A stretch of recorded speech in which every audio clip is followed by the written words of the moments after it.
Bom dia, boa tarde, boa noite, povo. Aqui é o Musicast, o podcast do curso de música da UFC Sobral. E quem vos fala é Marcelo Matheus, professor do curso de música e hoje apresentador aqui do Musicast. E trago com vocês, com muita honra, com muita alegria, a minha amiga e colega, professora Denise Silva, do curso de Psicologia, para falar com vocês sobre estudos sobre pobreza na universidade.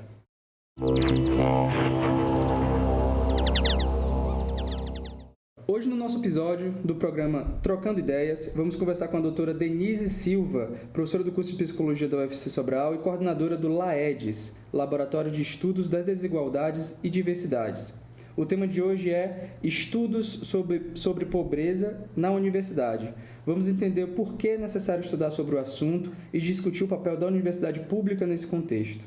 Então, Denise, em primeiro lugar, você poderia se apresentar brevemente, destacando sua formação acadêmica e sua atuação frente ao tema da pobreza?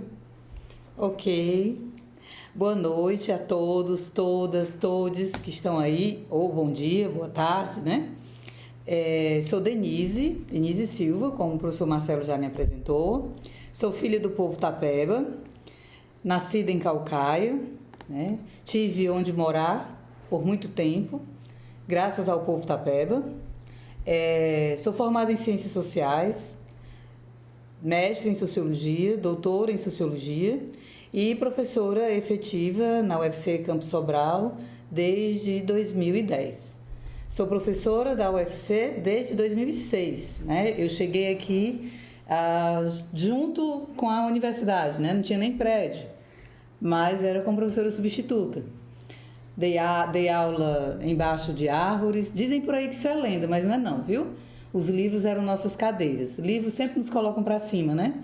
Inclusive quando a gente senta neles. Então, nós ficamos embaixo de árvores, eu, alunos da psicologia, eu e alunos da economia, isso nos anos de 2006, 2007. E em 2010, quando eu entrei como efetiva, eu fundei, junto com alunos da economia e da psicologia, o Laboratório de Estudos das Desigualdades e Diversidades.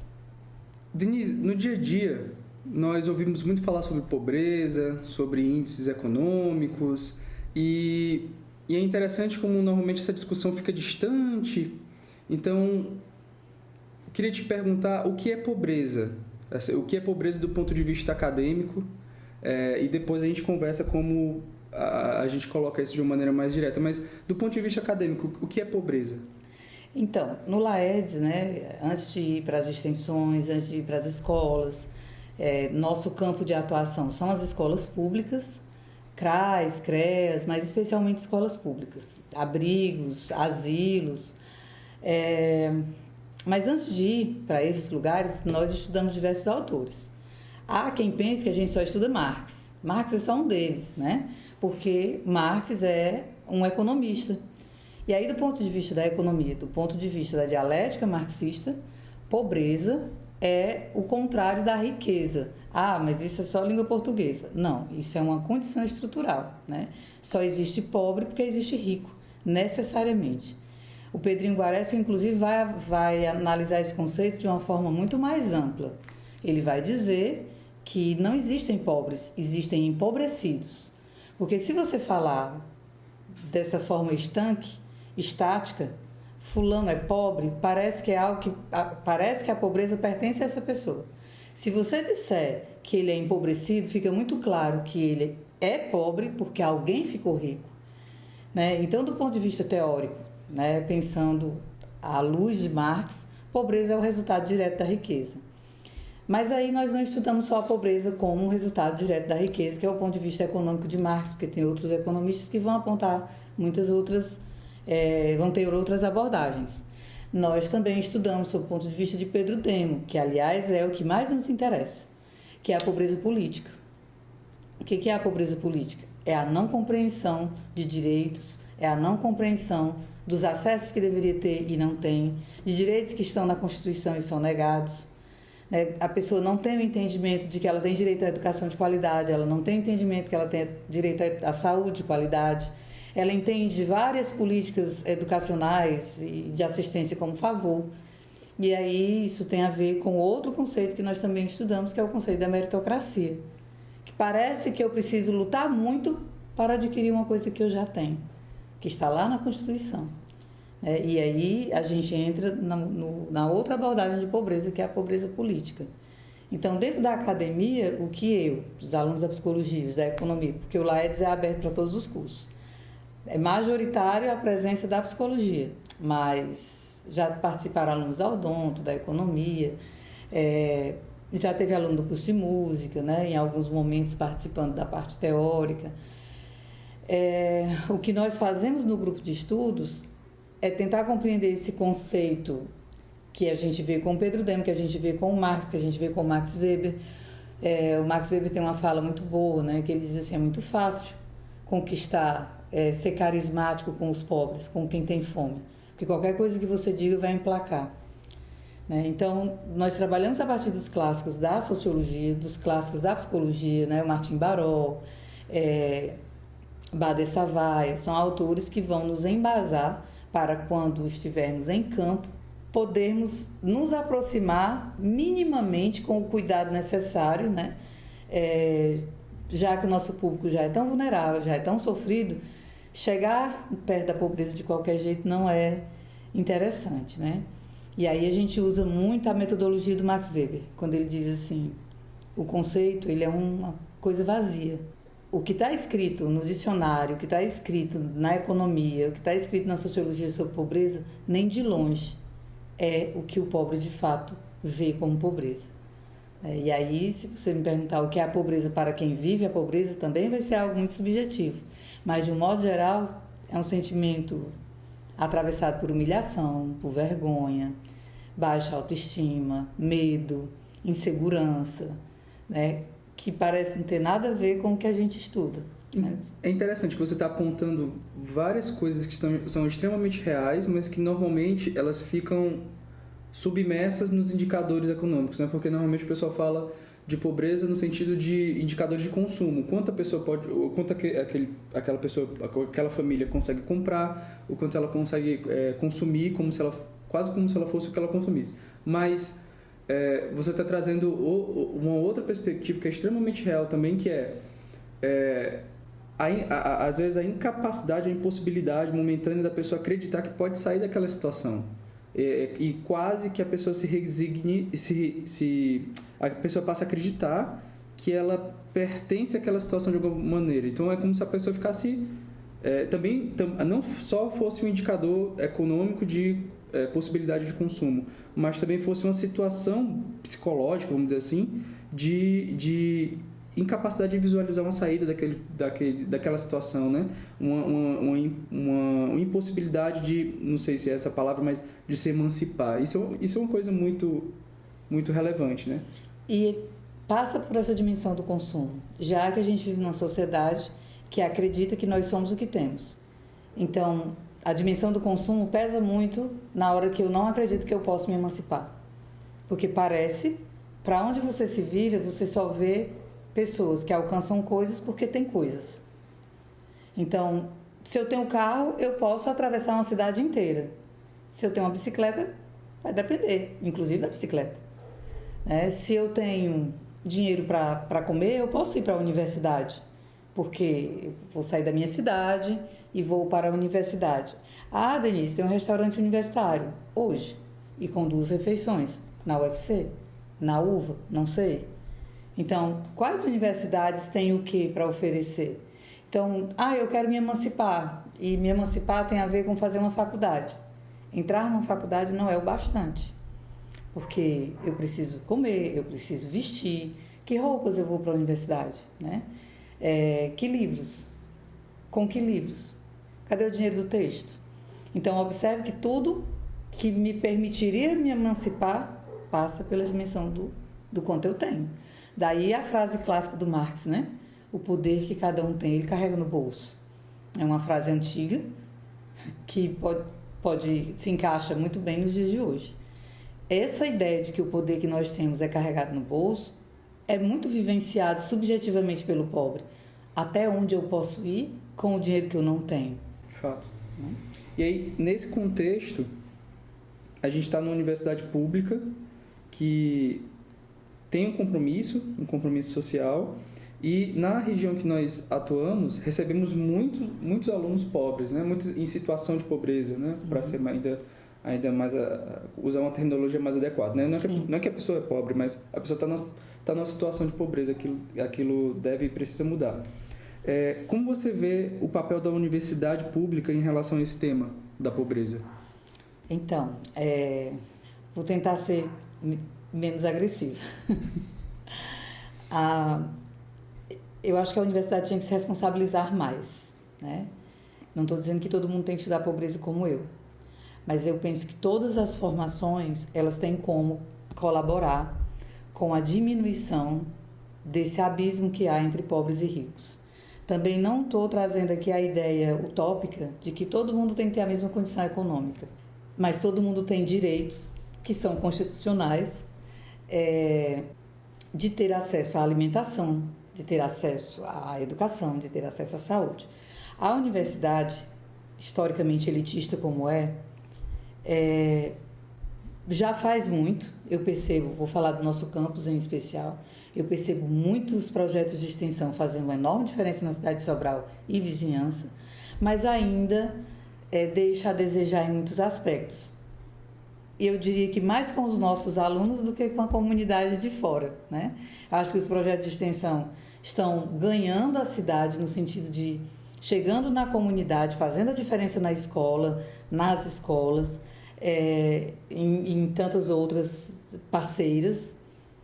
Entretanto, eu ainda vejo um descaso muito grande com o empobrecido que entra na universidade, porque parece que é um passo de mágica. Entrou na universidade, virou universitário, esquece-se todas as iniquidades que fundaram a vida dessa pessoa. Então, nós temos, na sala de aula, vamos pensar no modelo presencial, né, que penso eu que é o modelo padrão. Nós estamos 8 horas da manhã na sala de aula e ali nós temos alunos que não tomaram café. Não é porque não quiseram, é porque não tinham.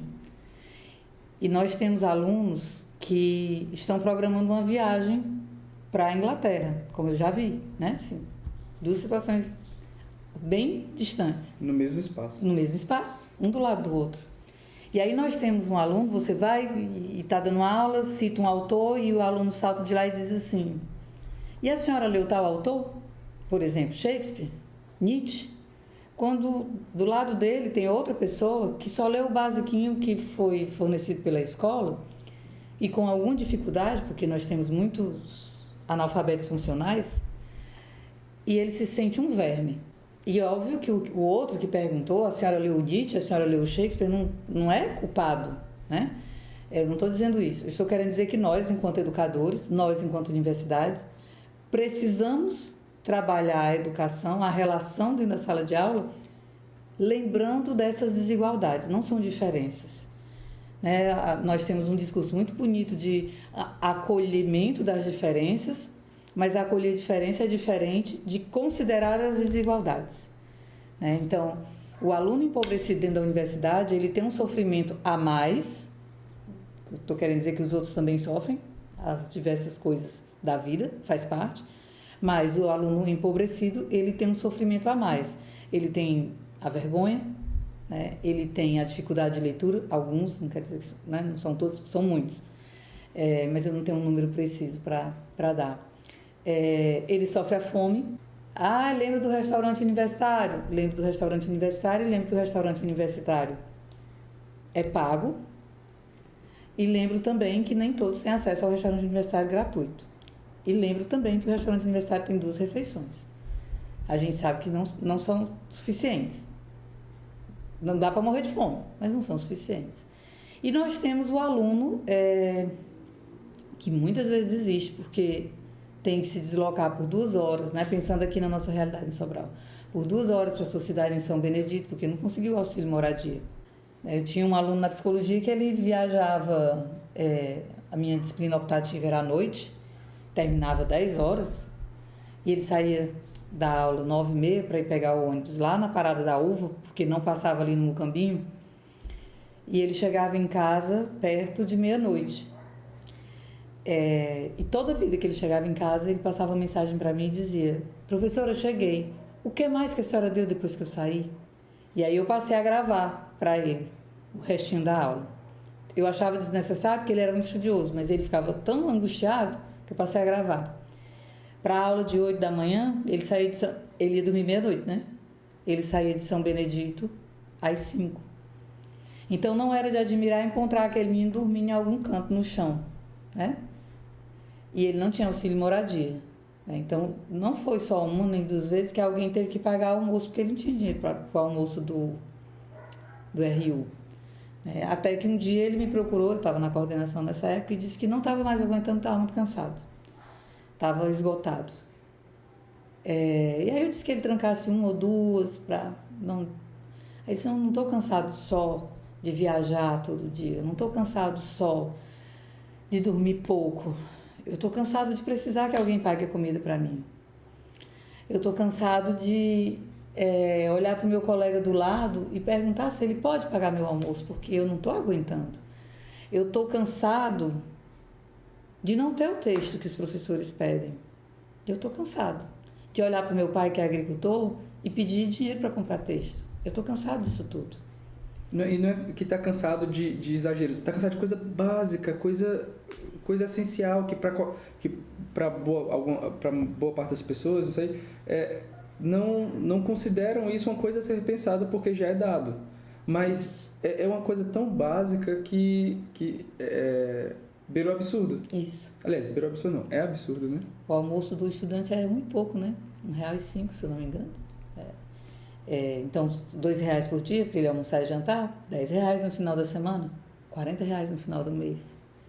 E o texto? E a passagem do ônibus, né? Nem toda prefeitura o ônibus é gratuito. O dele não era, né? E aí eu pedi que ele aguentasse terminar aquele semestre e me comprometi com ele que no outro ia lutar com ele por uma bolsa, e ele conseguiu. E ele disse: eu não sei, professora.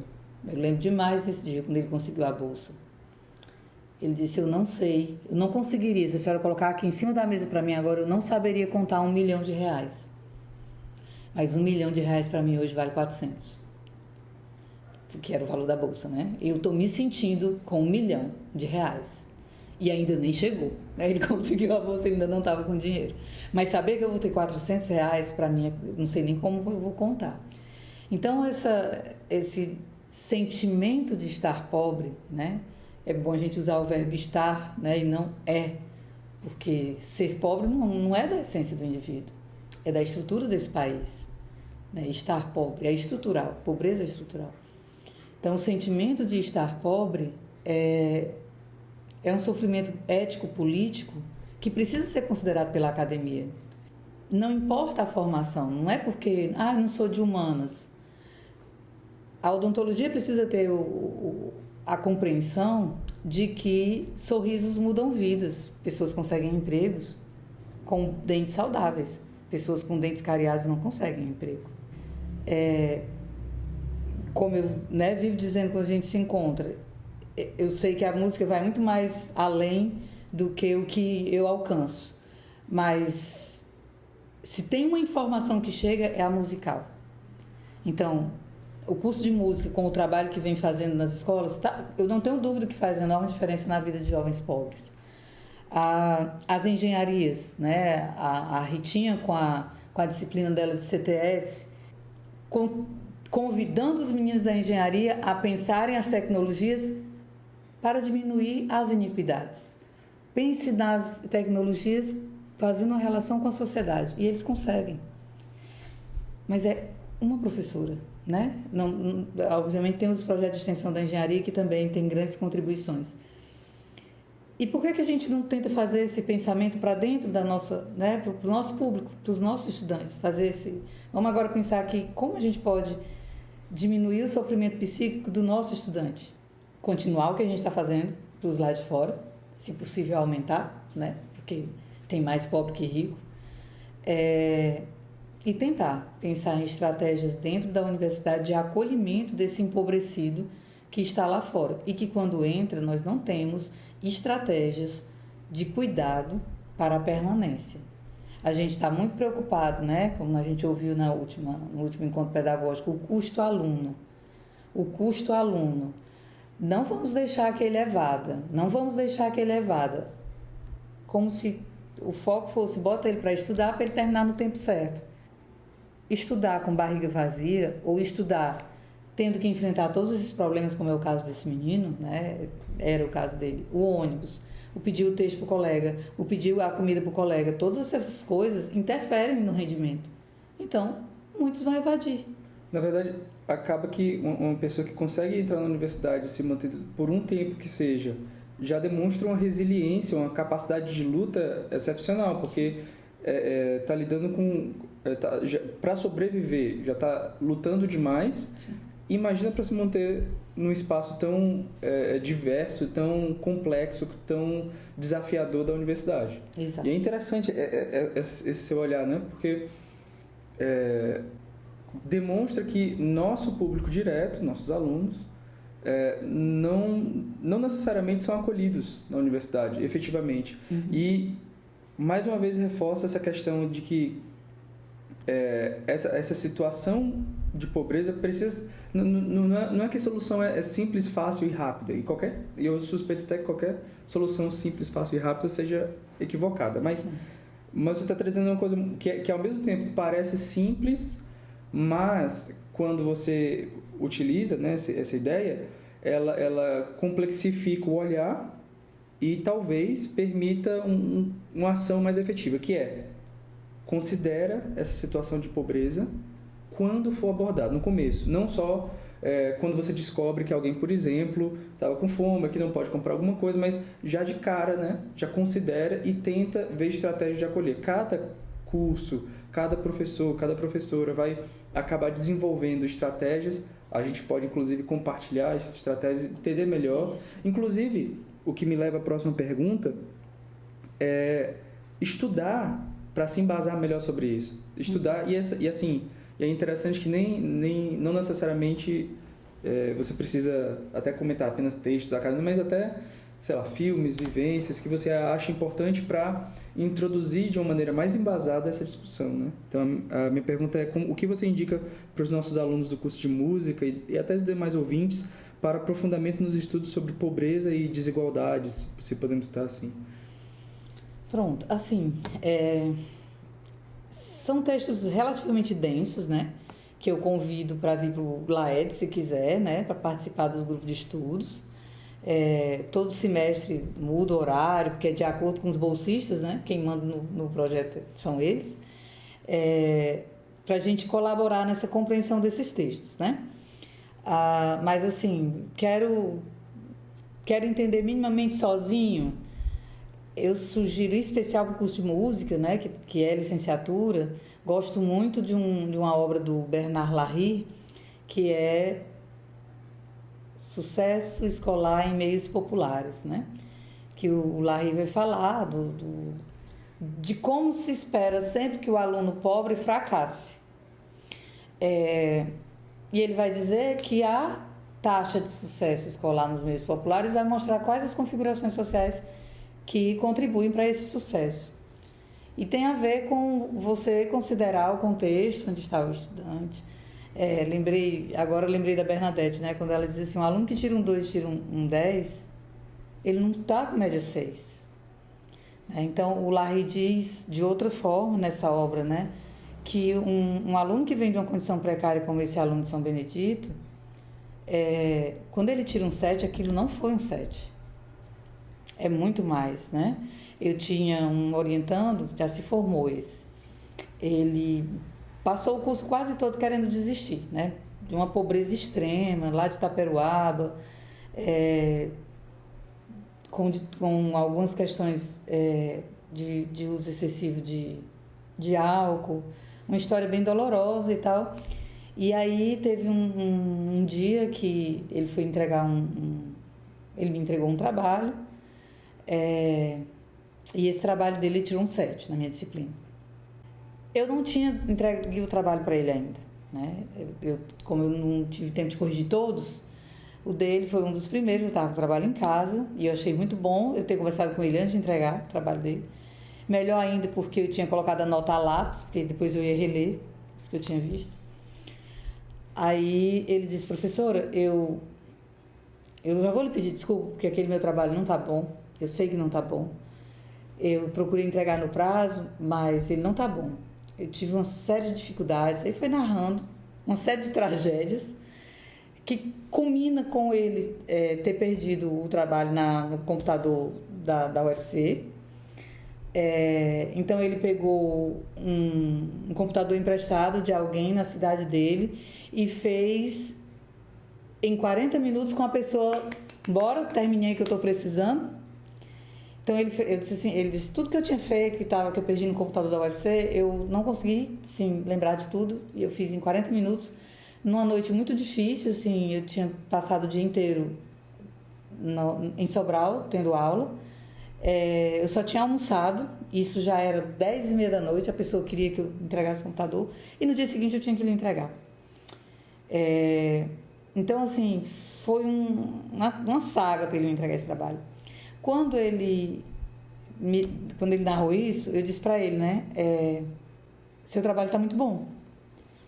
Eu ainda não terminei de ler, mas não está como você pensou, né? E aí eu entreguei para ele com nota 9. Aí quase todo mundo tirou 10, outros tiraram 9. Aí ele tomou na cabeça e disse: nossa, eu tirei um 9?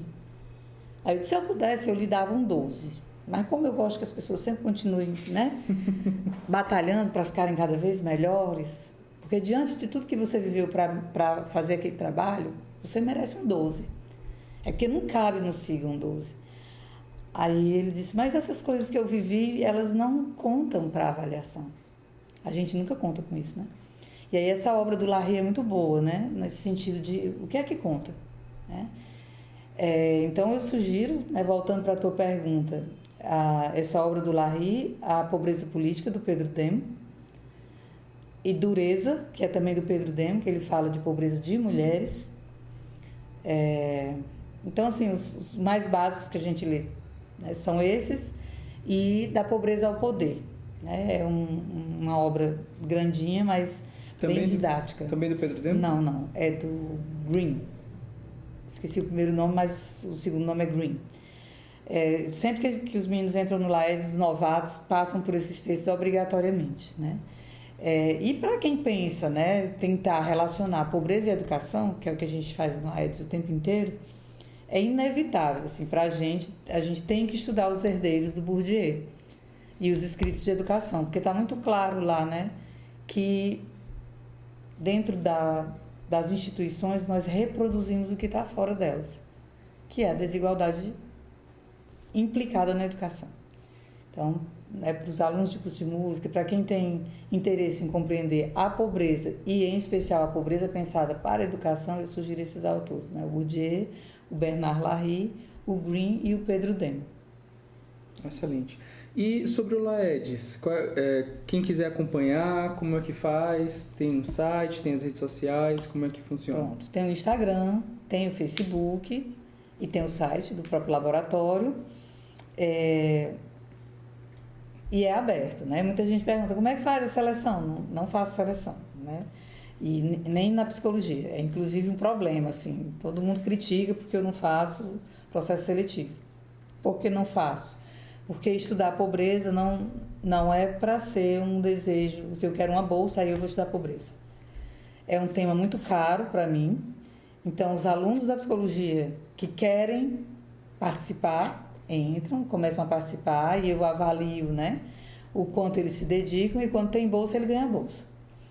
Assim vale para os outros cursos, né? Quem tiver o desejo de participar do grupo de estudos, eu normalmente faço o grupo de estudos no formato de disciplina, porque aí eu aproveito para os meninos terem os créditos, eles vão ler, vão debater, vão criticar, vão... Por que não? Por que não? Então eu abro uma disciplina, mas a disciplina é aberta para outras pessoas, né? Agora eu estou com a disciplina com 20 vagas, que tem 35 pessoas assistindo, que são alunos que não estão matriculados, mas que querem discutir o tema.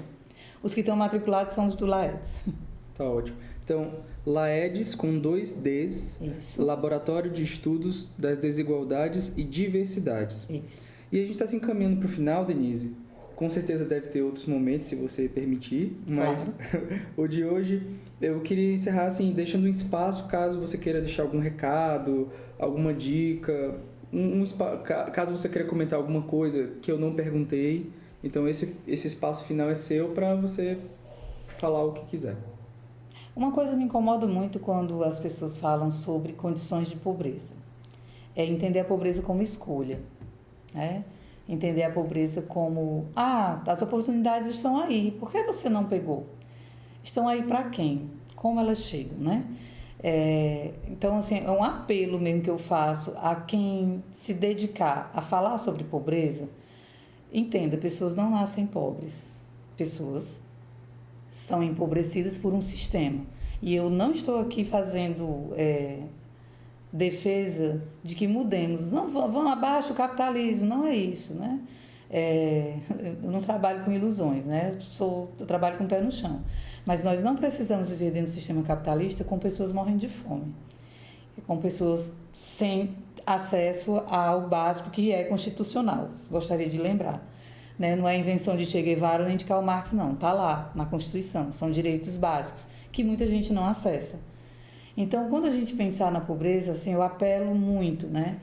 Existem condições estruturais que colaboram para que pessoas permaneçam empobrecidas. E isso não se trata de uma escolha individual. É claro que o sujeito é ativo no processo.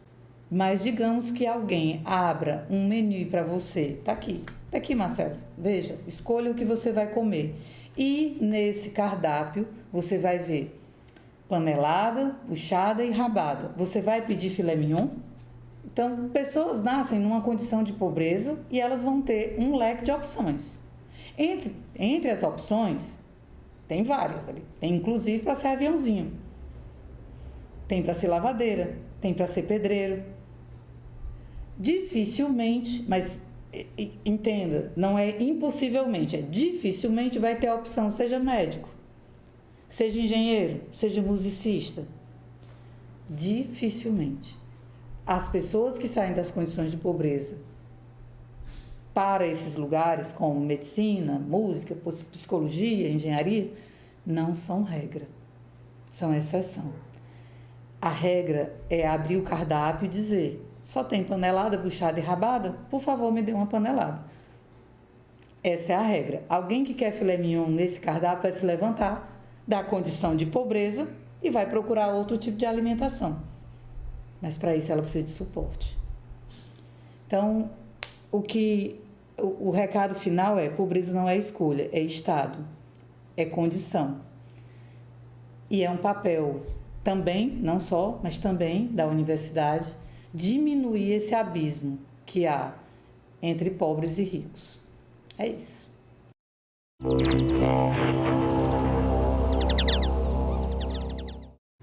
E você, ouvinte, pode entrar em contato com a gente mandando dúvidas, sugestões, comentários para os nossos canais de comunicação. O Instagram é @musicastufc e o e-mail é podcastmusica@sobral.ufc.br, que estarão na descrição deste episódio.